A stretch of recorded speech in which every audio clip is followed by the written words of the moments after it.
I'm just going to tell you that, so just so y'all know, technically that's what the law says. You can work for free.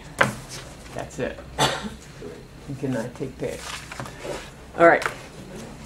Go ahead. So you talked briefly on like life of the ITP. So can you like enlighten me to what life after ITP? There is. Yeah, because I hope Amazing. But how do you guys balance your work as well as staying in the community and making sure that you're still involved and a participant in this community without killing yourself like you do? Not very well. Not very well. Just don't balance it very well. I don't know what. This is my confession. Well, okay. Eric and I are on fall conference, right? So we're on fall conference, and then on top of that we work, and you know he's got his wife, I got my girlfriend, we have our lives that we're trying to pursue. You have kids, so it's an added bonus for you. It's hard, you know. And at first I thought I was like, I'm gonna graduate and I'm gonna have so much time, and I have a mountain of books I'm gonna read and a stack of video games I'm gonna play, and a full Netflix that I haven't looked at in months. I still have all those things. You guys see me checking my phone. I'm not being rude. Like I'm waiting for emails because fall conference is coming up, and I'm sure all of you will be there. Let's hope so. You don't mind if I don't go. Okay. Right. I have a signed I'm contract sleeping. saying you're going to be there. Oh, good God. There's no clause that says what happens if you don't show up. Yeah, see? Contracts are important. Yeah. I really try. Like, you know, like Thursdays is trivia over at BBC. I'm there like pretty much every Thursday. Trying to hang out with friends on the weekend. You know, I'm not in the bars every weekend anymore. It doesn't happen. I don't have time for it. But as far as, you know, take projects, get involved with organizations, like, and it doesn't have to be something where you're literally taking on so much more than the ITP ever gave you. It can be something simple. I mean, still volunteer at Water Tower View when you can, and especially if you guys have things, if you guys have jobs that you're not working 9 to 5s right after graduation. Seriously, Katie Voss is literally emailing 2-3 times a week about different things that are going on there that they need people for. That's a really great way to stay connected. And on top of that, that's the Water Tower View crowd, and their skills vary so much, so you're still going to get a lot out of it. And then, you know, and maybe you're volunteering at Water Tower View for, this is like month 3 now.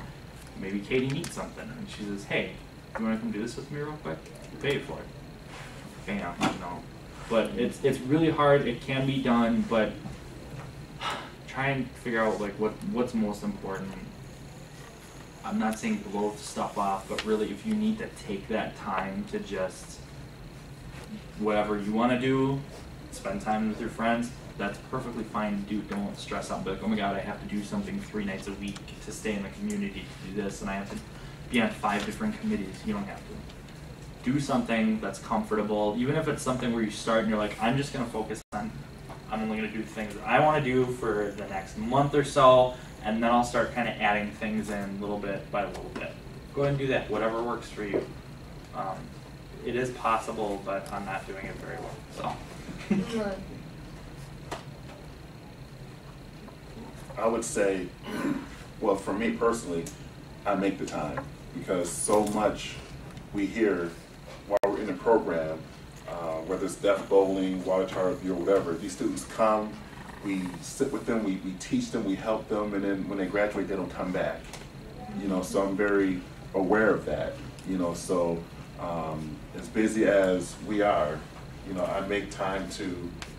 I mean, sometimes it's once a week, sometimes it's 3 or 4 times a week, but I make time to go back and give or just associate because they've given me so much. I mean, I didn't learn sign language on my own, you know, so I don't want them to feel like I've stolen their language, stolen their lifestyle. So I think it's important that you make the time, whatever that is in your schedule. Yeah, I agree. I'm very passionate about giving back to the community. You know, a lot of pro bono stuff I even do now at least once a week, because that's part of giving back too, even though, you know, you're still interpreting and stuff, but like Eric said, sometimes you go to an event once a week, but then one week you might have 3 or 4 events, you know, that you want to go to, and you're like, oh, that's too much. But no, do it now, because the next week or 2 you might not have time to go to anything else.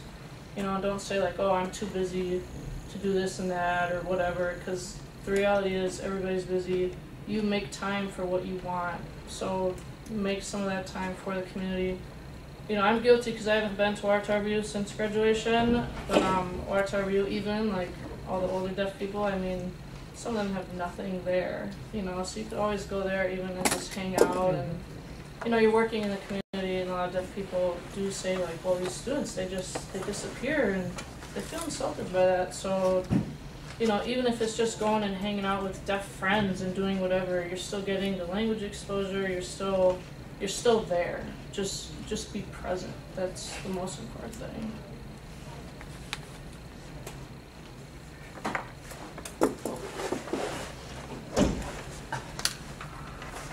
Also, I think something that you mentioned is working and being involved with your family and also the deaf community. If you're not involved in the deaf community and don't have any motivation to do that, then that's not really deaf heart. When you start to lose connection with the deaf community, then you're missing out. But if you can volunteer and be part of that, it'll be beneficial. Any other questions? No? Oh, I have. What kind of pro bono work do you do, and how do you decide what you're going to do for that? Well, that's a great question. A lot of it is from mentors that I had during ITP or even before ITP. Just be like, hey, can you come do this? You know, and I'm like, yeah, that's awesome. And then some of those people actually throw me work that's paid too, because I do so much pro bono with maybe 1 or 2 people a lot, because they realize that there has to be a balance there too. You know, but how I decide, I mean, even with the one place that I freelance with weekly, you know, they sometimes, like, I'll have to end up staying after, and I won't charge for the extra time because they're so good with everything else that you just give back, you know, a little bit at a time, and that's really how I decide, I guess. I don't really have a straightforward answer for you, but kind of that. That makes sense.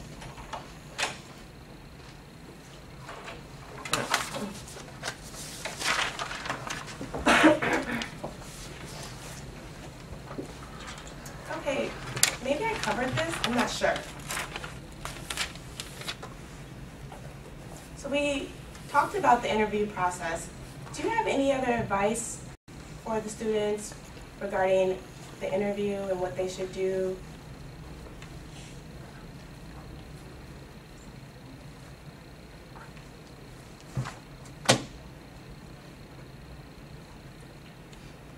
I'll say don't get a blazer that has shoulder pads.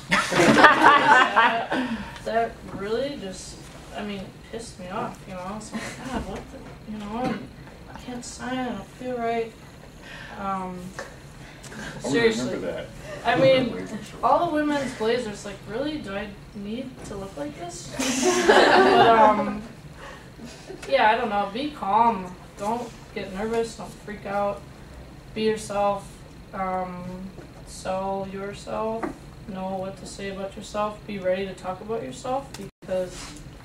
Can you give an example of that? An example? Sure. I don't know how specific can I be, Pam. Well, okay, yeah. Think of some questions that you responded to.